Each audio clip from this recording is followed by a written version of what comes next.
नमस्कार दोस्तों, मैं Mayank Shah, profit from it Indore से। आज आप सबके सामने डीमार्ट एवेन्यू सुपरमार्ट लिमिटेड के Q3 रिजल्ट्स लेके आया हूं। ये कंपनी डिपार्टमेंटल स्टोर सेक्टर से बिलोंग करती है दोस्तों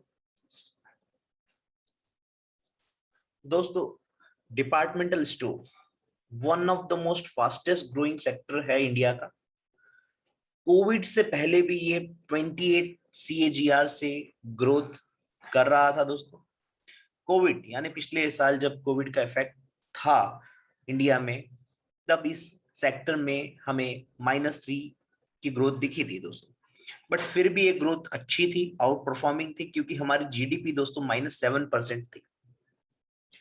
तो यहाँ पे ये सेक्टर पहले भी आउट परफॉर्मिंग था, अभी भी आउट परफॉर्मिंग है दोस्तों। हम आगे देखते हैं, चल के देखते हैं कि ग्लोबल प्लेयर जो है इसमें उसकी क्या कंडीशंस है दोस्तों। ग्लोबल प्लेयर की बात करें दोस्तों तो वॉलमार्ट जो है वो लीडर है इस सेक्टर में दोस्तों। Amazon दोस्तों एक ई कॉमर्स कंपनी है, वो डिपार्टमेंटल स्टोर कंपनी नहीं है दोस्तों। डिपार्टमेंटल स्टोर कंपनीज जो होती है वो मोस्टली फुटफॉल्स और वहां पे जाके होता है। तो वॉलमार्ट का मंत्र है सेव मनी लिव बेटर दोस्तों। वॉलमार्ट की सेल्स की मैं आपको बताना चाहूंगा तो 42 लाख करोड़ के करीब करीब यहाँ पे उनका सेल्स है। प्रॉफिटेबिलिटी देखी जाए तो 1 लाख करोड़ से ऊपर प्रॉफिटेबिलिटी है। मार्जिन 2% है और ग्रोथ 8%।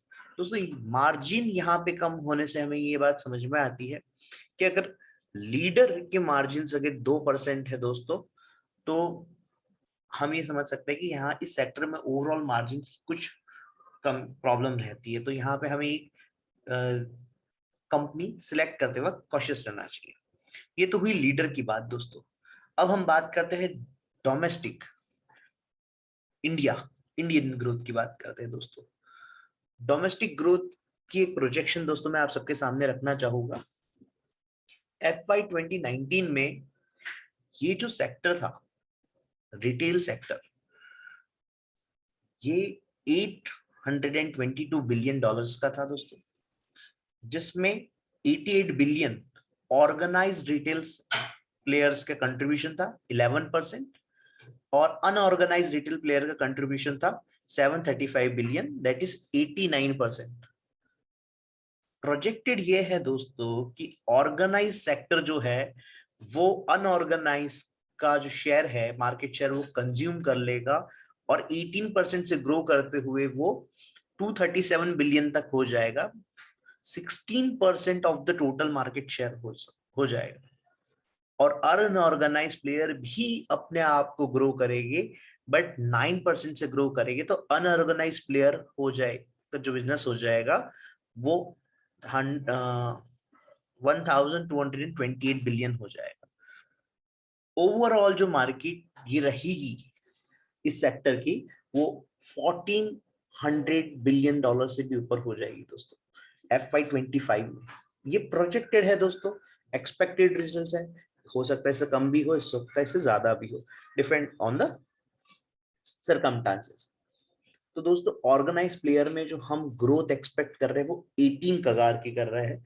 तो दोस्तों आपको और मुझे क्या चाहिए, 15% CAGR भी मिल जाए तो बहुत बढ़िया है दोस्तों। तो ओवरऑल अगर हम सेक्टर इतना ग्रो कर रहा है तो इसके अंदर की जो कंपनी होगी, क्वालिटी कंपनी है, वो तो इससे ज्यादा अच्छी ग्रो करेगी दोस्तों।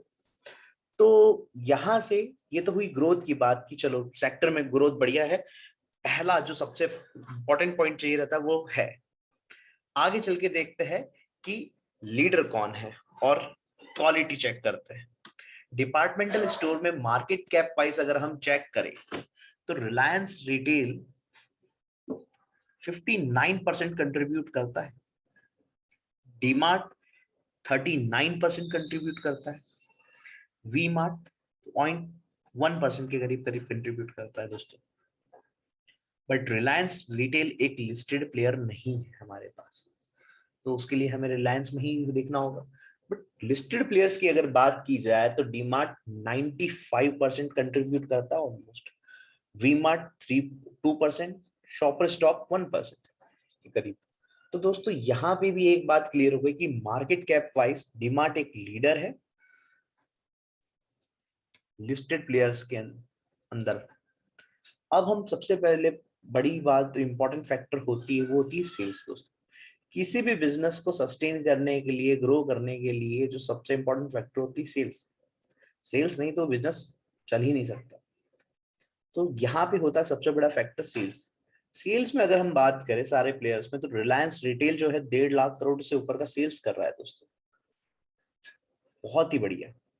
डीमार्ट देखिए तो 24,000 करोड़ के अबव सेल्स कर रहा है। Future retail 6,000 above. और दूसरे प्लेयर्स की बात क्या करें, सेल्स इतना कोई खास है ही नहीं हम रिलायंस रिटेल और डीमार्ट के सामने देखा जाए। अगेन रिलायंस रिटेल हमारे पास लिस्टेड प्लेयर नहीं है, तो जो लिस्टेड प्लेयर्स है उनमें अगर देखा जाए तो डीमार्ट एक बहुत ही स्ट्रॉन्ग प्लेयर है दोस्तों हमारे पास, जिसको हम देख सकते हैं कि सबका सेल्स एक तरफ और डीमार्ट का सेल्स एक तरफ हो गया। प्रॉफिटेबिलिटी की बात की करते हैं दोस्तों। प्रॉफिटेबिलिटी भी एक इंपॉर्टेंट है कि कंपनी घर क्या लेके जा रही है। तो हमने यहाँ पे देखा कि रिलायंस रिटेल 5,000 करोड़ से ऊपर का प्रॉफिट कर रही है, डीमार्ट 1100 करोड़ से ऊपर का प्रॉफिट कर रही है, और दूसरी सारी जो कंपनियां हैं वो लॉस कर रही है दोस्तों। दोस्तों यहाँ लॉस के पीछे एक सबसे इंपॉर्टेंट फैक्टर जो हमें याद रखना चाहिए वो है, ये साल कोविड का था। यहाँ पे लॉकडाउन होने की वजह से बहुत बड़ी बड़ी कंपनी ने लॉस किया, बट स्टिल बुरे वक्त में जो कंपनी मुनाफा करके दिखाए वही लीडर है, उसी के पास क्वालिटी है और स्ट्रेंथ दिखाता है वो कंपनी की। तो दोस्तों रिलायंस रिटेल हमारे पास ऑप्शन नहीं है, डीमार्ट एक अकेला ऑप्शन बचता है जो प्रॉफिटेबल है हमारे पास लिस्टेड प्लेयर्स में। अब हम बात कर लेते हैं दोस्तों क्वालिटी पैरामीटर्स की। क्वालिटी हम 3 पैरामीटर्स पे चेक करेंगे, आईसीआर ताकि हम लीज लायबिलिटी का अंदाजा ले सके, डेट टू इक्विटी हम बोरोइंग्स का अंदाजा ले सके, रिटर्न ऑन इक्विटी अगर मुझे आज निवेश करना हो तो मुझे क्या रिटर्न मिलेगा। ये 3 पैरामीटर्स पे हम डिस्कस करेंगे दोस्तों। Interest coverage ratio, interest coverage ratio मतलब जितना भी इंटरेस्ट लायबिलिटी है मेरी, उससे कितना गुना कंपनी ने मेरे ज्यादा प्रॉफिट किया है। तो दोस्तों डीमार्ट ने 37 किया है। आईसीआर में जनरली दोस्तों हम any ICR above 20 we consider good. तो 37 आईसीआर होना एक बहुत अच्छी साइन है। Future Retail 2, V Mart 1। दोस्तों ये यहाँ पे क्लियर इंडिकेशन है कि जो प्लेयर्स है उन पे लीज लायबिलिटी स्ट्रांग है, interest liability financial cost high है। तो यहाँ पे एक तो सेक्टर में ये समझ में आ गई कि लीज लायबिलिटी से दबा हुआ है, but overall DMart is doing very good. Debt to equity पे बात की जाए तो बोरोइंग्स की बात की जाए, लोन लॉन्ग टर्म बोरोइंग्स और इसकी बात की जाए तो डीमार्ट के पास 0 है। फ्यूचर रिटेल 4 टाइम्स अपनी इक्विटी से ज्यादा डेप्थ है उसके पास दोस्तों। तो यहां तो हमें इन्वेस्ट करना चाहिए दोस्तों, बिल्कुल नहीं, क्योंकि बहुत ही ज्यादा डेप्थ है। V Mart again very good, V Mart के पास भी बोरोइंग्स 0 है, डेप्थ टू इक्विटी 0 है, बहुत ही बढ़िया। अब तीसरा और आखिरी most important point, return on equity. दोस्तों यहाँ पे जो इक्विटी शब्द मैं यूज कर रहा हूं उसके अंदर paid up equity and reserve की जो इक्विटी है, क्योंकि रिजर्व जो है वो भी शेयर होल्डर्स का ही हिस्सा है जो over the period of years accumulate हुआ है। तो उस टोटल मनी के सामने कंपनी क्या रिटर्न जनरेट करके दे रही है, इसको हम कहते हैं रिटर्न ऑन इक्विटी। तो डीमार्ट जो है वो 10% रिटर्न जनरेट करके दे रहा है, फ्यूचर रिटेल -291% दोस्तों, वेल डिस्ट्रॉय कर रहा है। वीमार्ट -1%, कोविड का साल था, लॉसेस किए कंपनी ने, तो यहाँ पे ये रिटर्न ऑन इक्विटी नेगेटिव आना था। बट यही चीज मैं आप सबको बताना चाहूंगा, जैसे डेब्ट टू इक्विटी देखिए, आईसीआर देखिए और रिटर्न इक्विटी, तीनों पार्ट पे हमारे पास डीमार्ट एक स्ट्रॉन्ग प्लेयर निकल के आ रहा है दोस्तों। बाकी सारी कंपनीज का हमने इसलिए क्वालिटी एनालिसिस नहीं किया क्योंकि उनका सबसे प्राइम फैक्टर ही वीक है, वो है सेल्स। जहां सेल्स ही नहीं है वहां पे हम क्वालिटी चेक करके हमें ना क्या है, क्योंकि हम लीडर्स में रहना पसंद करते हैं, फ्रंट रनर्स। हमने ग्रोथ देख ली, फैंटास्टिक है, हमने क्वालिटी देख ली, बढ़िया है। अब हमें बात करते हैं बिहेवियर एनालिसिस। दोस्तों बिहेवियर एनालिसिस इसलिए इंपॉर्टेंट है क्योंकि आज मैं अगर इन्वेस्ट करता हूं आने वाले 10-15 सालों के लिए, तो मुझे ये जानना जरूरी है कहीं ये कंपनी मुझे धोखा तो नहीं दे देगी। तो हम पास्ट हिस्ट्री देख के कंपनी के बिहेवियर को समझते हैं कि उसने कैसा सेल्स किया है, कंसिस्टेंसी है कि नहीं, हमें कंटिन्यूस इनकम होगी कि नहीं। ये सब चीजें हमें बिहेवियर एनालिसिस से पता चल सकती है। दोस्तों मैंने 2012 से इसकी हिस्ट्री देखी है। 2012 में कंपनी 2222 करोड़ का सेल्स कर रही थी। 2021 में आते आते तक 24,000 करोड़ का सेल्स हो चुका है दोस्तों। 11 गुना हो बढ़ चुका है इनका सेल्स 30% CAGR से इन पिछले सालों में। आगे बात करते हैं प्रॉफिटेबिलिटी की। तो प्रॉफिटेबिलिटी भी आप देख सकते हैं कि कंसिस्टेंट है, ग्रोइंग है।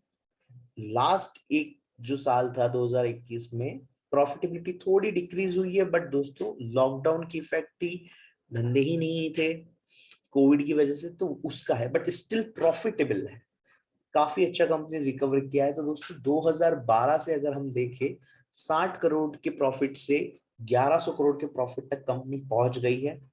तो एक काफी अच्छा ग्रोथ है, बहुत ही बढ़िया। तो 18 टाइम्स इन्होंने अपना प्रॉफिट बढ़ाया है 38 CAGR के परसेंटेज से।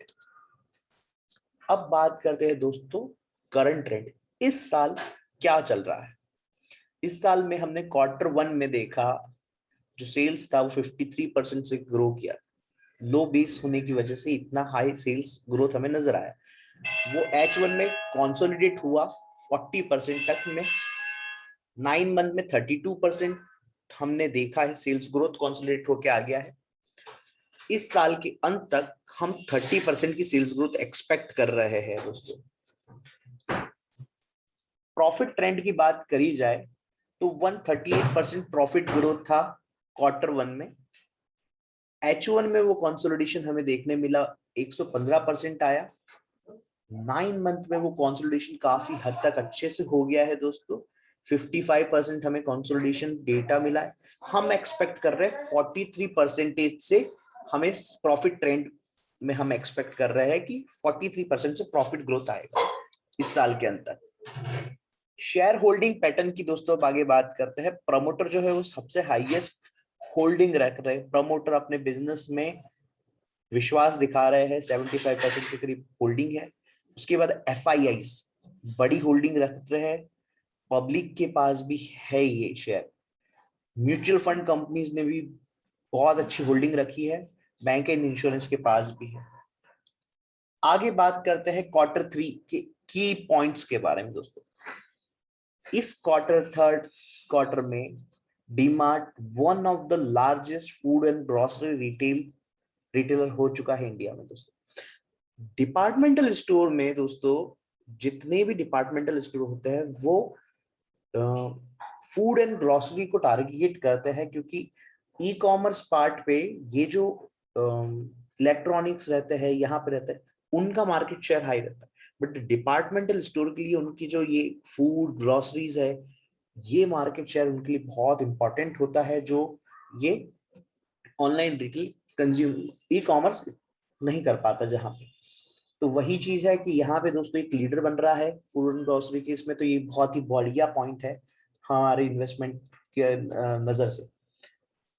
जो कंपनी है, मैनेजमेंट है, वो खुद कह रही है कि जनरल मर्चेंडाइज और एपरल बिजनेस में वो एक कंसिस्टेंटली लेस सेल्स कंट्रीब्यूशन देख रहे हैं, बट FMCG बहुत बढ़िया कर रहा है उनका।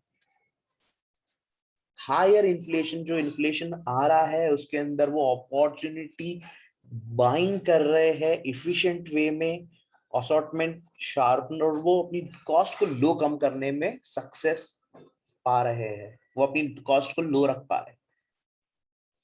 इस क्वार्टर में दोस्तों 17 नए स्टोर्स कंपनी ने ऐड किए हैं। टोटल इस साल में 9 मंथ में 29 स्टोर्स ऐड हुए हैं दोस्तों। लास्ट ईयर 263 स्टोर्स थे कंपनी के पास, 10% से ज्यादा स्टोर्स उन्होंने इस साल ऐड कर ली है, ये एक अच्छी बात है। यहाँ पे दिख रहा है कि कंपनी अपना एक्सपेंडिचर कर रही है, ग्रोथ मोड में है और फोकस्ड है। अब हम एक्सपेक्टेशंस की कुछ बात कर लेते हैं। दोस्तों 2020 का डेटा मैंने यहाँ पे इसलिए लिखा है क्योंकि उस साल कंपनी का अब तक का लाइफ टाइम हाई सेल्स और प्रॉफिट था। 2022 के एक्सपेक्टेड डेटा दोस्तों मैं आपको बता रहा हूं, इस साल हम lifetime high sales and profit देखने वाले हैं। 31,386 करोड़ के करीब करीब हम सेल्स देखेंगे। प्रॉफिटेबिलिटी 1500 करोड़ को पार करते हुए हम देखेंगे। जो ईपीएस रहेगा वो 24।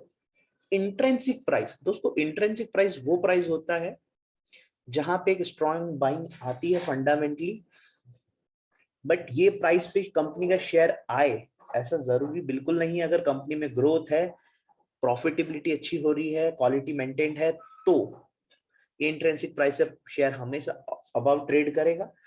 बट हमने नॉर्मली ये देखा है कि 2 या 3 सालों में कंपनी एक बार अपनी इंट्रिंसिक प्राइस पे जरूर आती है। तो 2022 में जो हम इंट्रिंसिक प्राइस देख रहे हैं वो 2400 के करीब आप कह सकते हैं। 2030 तक में हम यहाँ पे 1 लाख करोड़ से सेल्स को ज्यादा देखेंगे।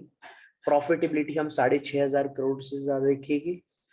ईपीएस अर्निंग पर शेयर, मेरे हिस्से की अर्निंग जो होगी वो 104 देखेंगे। इंट्रिंसिक प्राइस हम 10,000 देखेंगे। दोस्तों अब ये तो थी फंडामेंटल की कहानी। अब हम बात कर ले टेक्निकल पार्ट पे दोस्तों।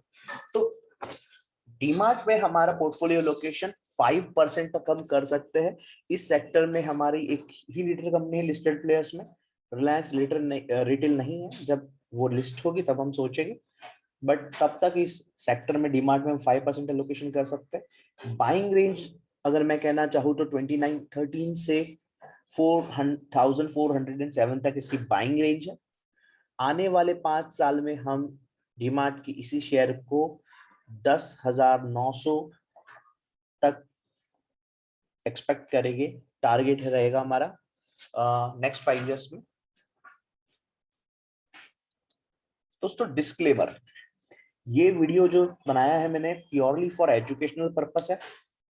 अपने कंसल्टेंट को मतलब एडवाइजरी को कंसल्ट करें, फाइनेंशियल एडवाइजरी को, before taking any decision. Thank you दोस्तों।